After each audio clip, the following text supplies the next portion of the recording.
Welcome to Humbled Highs, Kingpin to Kingdom. My name is Andrew Kirkland, and I'm going to be your host. I'm going to tell you some crazy stories, some extravagant stories, and some true stories.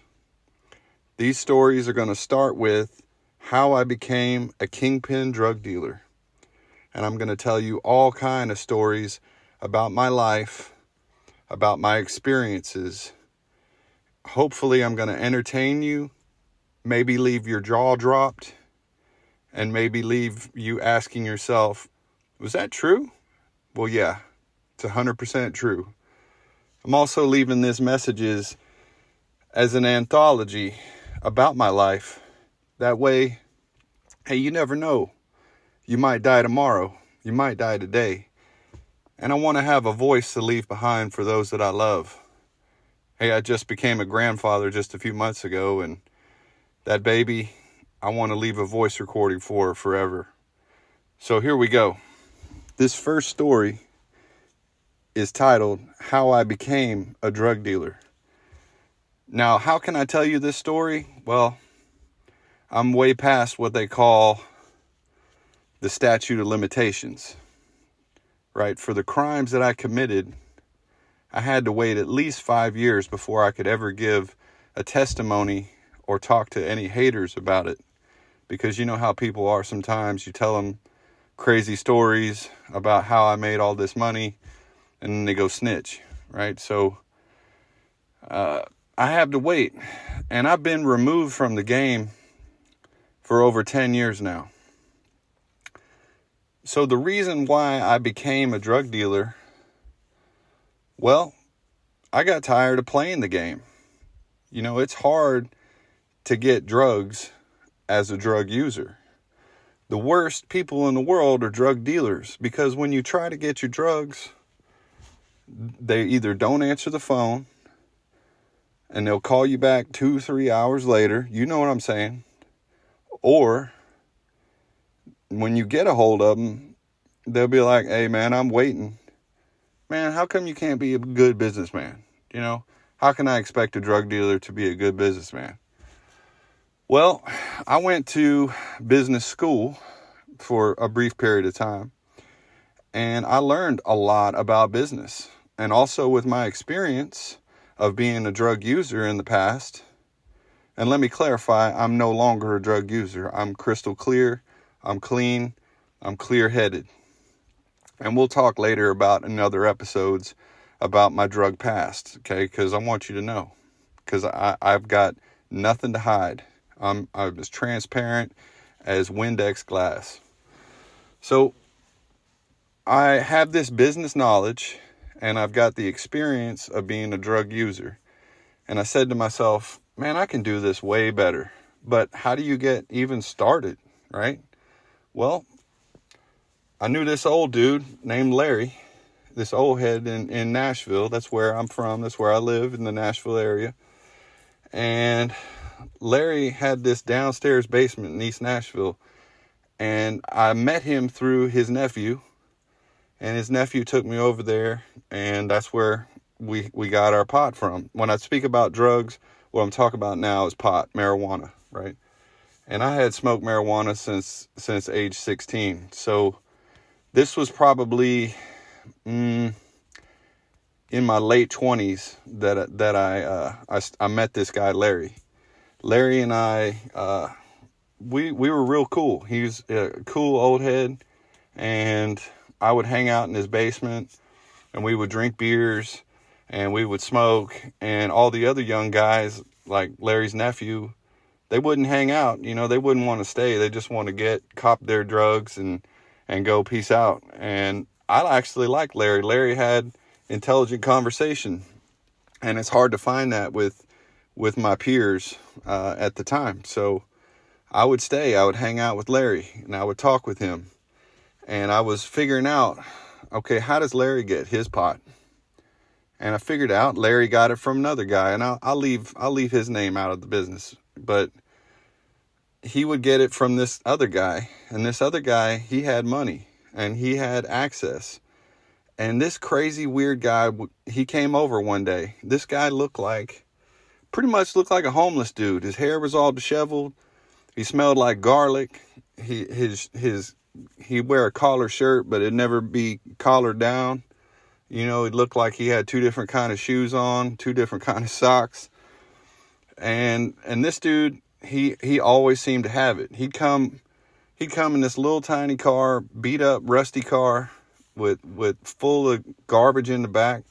And he'd come with some fire pot, right? And I'd be like, okay, Larry's getting it from this guy. So I need to get close with this guy. See, my aim was, I want to get in the game, right? I don't want to play the game of calling this person, waiting on this person. I want to have it.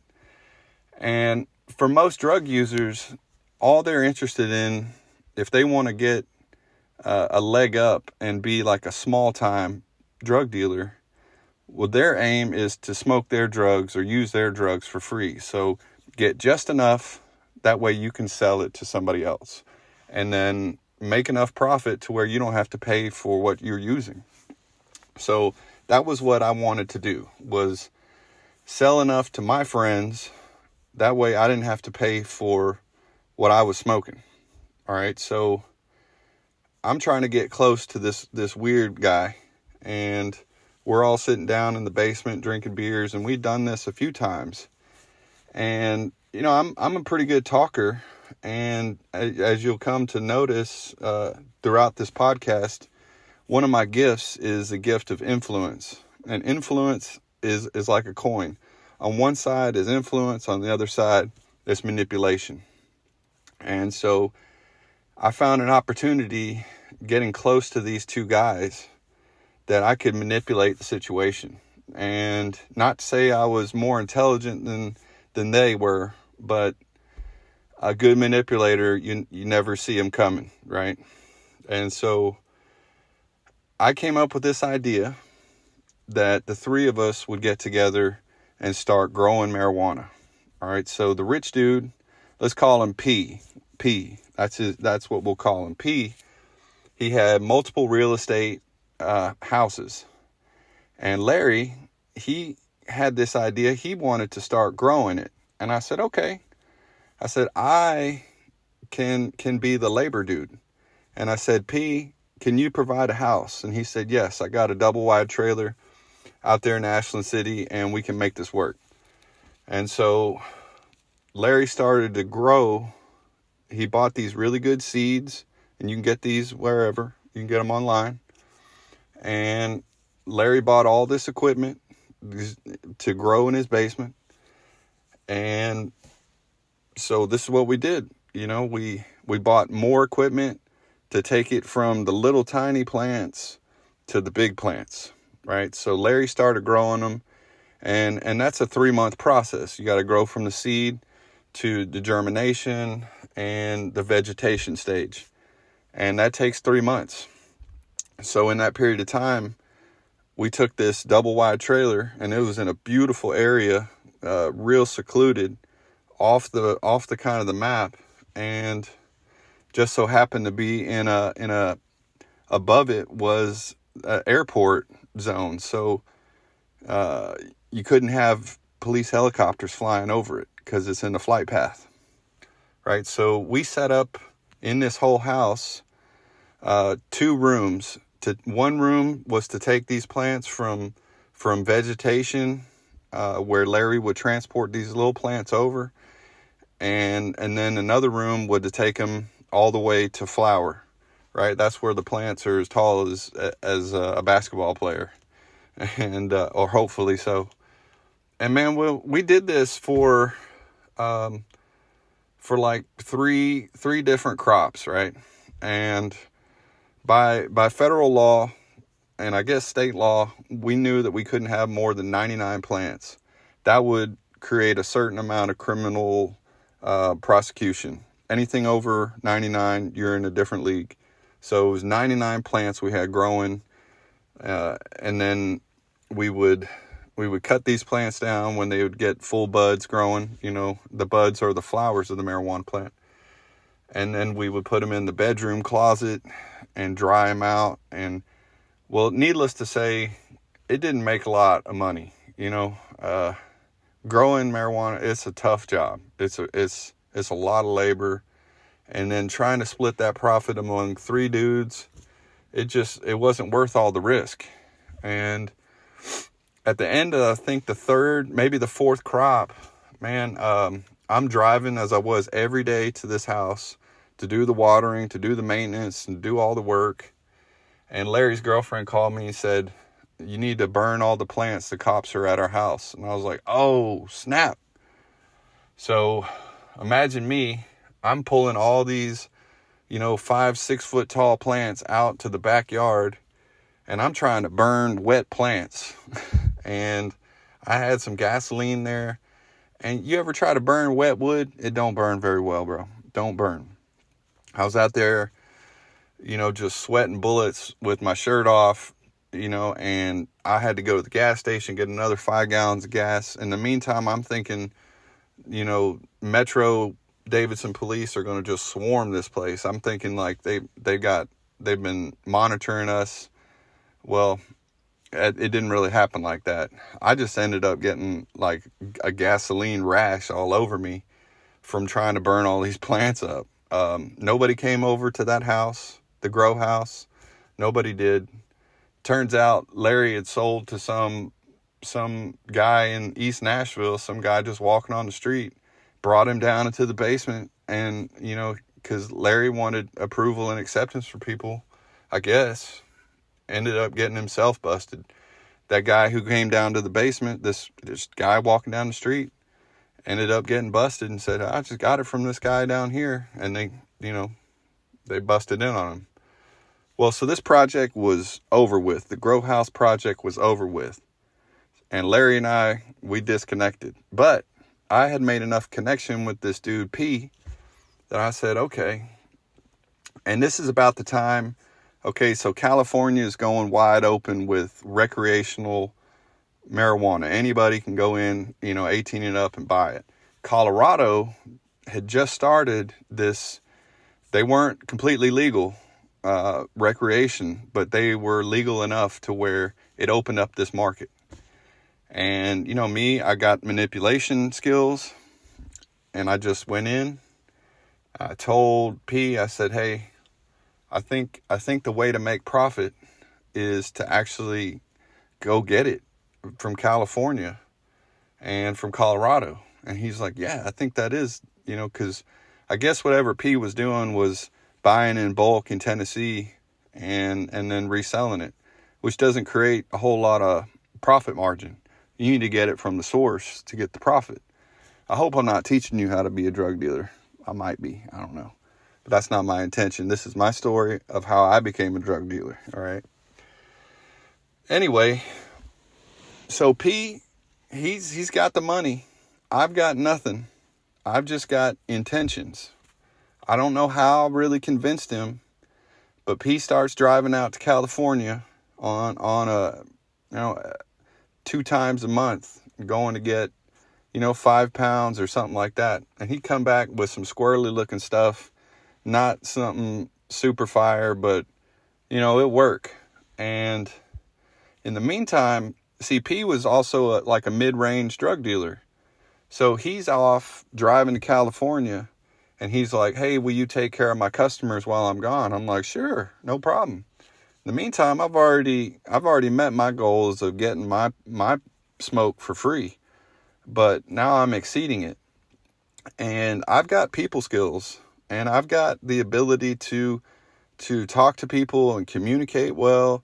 And because of my childhood, I got a deep need for acceptance and approval. So answering the phone, if you ever call me or text me, bam, I'm going to call you back. I'm going to text you back, and it's kind of cause it's my default. It's my problems, right? That I still have issues with. We'll talk about that stuff later on. So I started taking on P's customers, and now I had my peer level friends as customers, And I had some other old head friends that were drug dealers who were kind of crappy at it. And I started picking up customers left and right, these 1 ounce, 2 ounce customers, and, working my way up. And I'm trying to help these guys get bigger business. I called this one dude up, Chris. Man, we knew each other back in high school. And man, Chris was fat and happy with his wife and kid. And I'm like, Chris, you ready to make this money, man? And he's like, what are you talking about? And I'm like, I got access to that Cali bud. And, I basically talked him into it. And Chris was a dealer in high school, very popular dude. A lot of people knew him. He's got the charisma of 5 men and a smile that would light up a room. Just an amazing dude, man. And he and I were very, very close throughout this period of me being a drug dealer. And so Chris came in the game, and my business just exploded because I would deal to Chris, and then Chris had tons of customers. I don't even know how many he had, but Chris put in the work, and Chris built my business more than anybody else. And so P's driving California, and he's driving to Colorado trying to make these connections. And well, like I told you, P looks like kind of like a homeless guy, right? Doesn't have really good communication skills. I think he's on the autism spectrum, so he's not really that great at people skills. And every week I was needing more and more and more, and P just wasn't getting it done. Driving back and forth. So I told P when he's back in Tennessee, I said, hey man, I think what we need to do is you need to lay up there in Colorado, set up shop, and find the good connections. At this time, this is when Colorado went recreational, so we didn't need to go to California no more. I was taking drug runs myself, and we'll talk about that in another podcast. I did many drug runs to California and Colorado until such time that I had other plans, and we'll talk about that. But this is probably going to be a 2-part message, because when I get to the good part, it's going to make y'all cry, and it'll make me cry when I get to it. But here we go. So I convinced P. He had 3 kids, like under 12 years old, and a wife, and a big house. And I somehow convinced him to get a RV trailer, a non-winterized RV trailer, and move to Breckenridge, Colorado, right, where it is cold as a witch's boob, and it's doing push-ups in the snow. It is so cold there. And so Pete buys this RV, goes up there, and he's starting to make the connections. He's finally doing what he needs to do. And so, I'm driving to Colorado, getting what I need. And at this time, I'm doing, like 5 pounds a week, 10 pounds a week, moving up. But P can't seem to keep up with what I need. And so I started asking P, I said, I'm going to need more money, and I'm going to need more pot. And you can't provide the pot that I need, so I'm going to have to find it in different ways. And he's like, I've been out here for all this time, and I ain't found it. I was like, well, I went to a cannabis cup, I think in 2016, and just so happened I'm waiting in the line, and I meet this other dude who was a Navy veteran. I'll leave his name out of it. And just by waiting in line to get in to this cannabis cup, me and him become really good friends. And he's a really good talker too. And he's been living in Colorado for a long time and got all kind of connections, and he grew in his basement, so he knows he's a connoisseur. Like, you ever met a coffee snob that's like, Folgers sucks? This guy would be like, that stuff sucks, this is the good stuff. And he'd be showing me he had some incredible stuff growing in his basement, by the way. So I was like, man, I got access to money, I just have a problem with supply. And I said, if I can use you, then I'll pay a flat rate per pound, and whatever you get it at, you can keep the profits. And he's like, that sounds like a really good deal. I'm like, it is a really good deal. I just need somebody with personality and charisma and salesmanship to supply my needs. And he's like, bet, I got you. And so me and this new dude in Colorado, let's call him C, C was able to supply my needs. And so Chris back here in Tennessee, my friend from high school, his business was growing. He's like, yo, Andrew, I need more. And I'm like, I can't get no more, but I'm working on it. So finally, when C in Colorado starts getting the connections going, business just explodes. And we go from 5 pounds, 10 pounds, 20 pounds, 25, 30, 35 pounds a week. And boom, we're up to 50 pounds a week. And 50 pounds a week was kind of at my cap level of where I felt comfortable transporting it and transporting the money to and from Colorado. So what happens to P, the guy in the trailer? I'm making him a lot of money because he basically had me on lend for like $100,000. And so I'm paying him interest on the loan like every week. Dude made enough money to buy his own pizza shop. Let's just say that. And me, I'm making, at this point, I'm making $75,000 a week in profit, and I'm paying a driver every week. I'm paying my driver $15,000 a week. So I'm no, you know what? It wasn't 75,000. I was making 75,000 every 2 weeks. Okay. I wasn't embellishing. It's just hard to keep all these numbers in my head. So every week I was making profit 15,000 that I would put in my pocket, and I would pay my driver 7,500 every week. Right? So altogether, that's a lot of money, y'all. And I was doing really good with the money. So that's kind of how I became a drug dealer. I didn't want to pay for it, and I was really good at business, and I kind of used like what they call the Walmart strategy, right? When you go to Walmart, 9 times out of 10, they're going to have what you need in stock. They're going to be open, and you're going to be happy, and you're going to have choices. And me in my house, I had many choices. I had maybe 6, 7 different varieties. I had them in beautiful glass jars, and people would come in and they're like, what? This is like a store. I'm like, yeah, I run it like a store. You call me, I tell you come over, we do a money exchange, I put you on the ledger, we're all good. You can walk out with what you need. And it worked out really good for a while. But good things never last unless they're with God.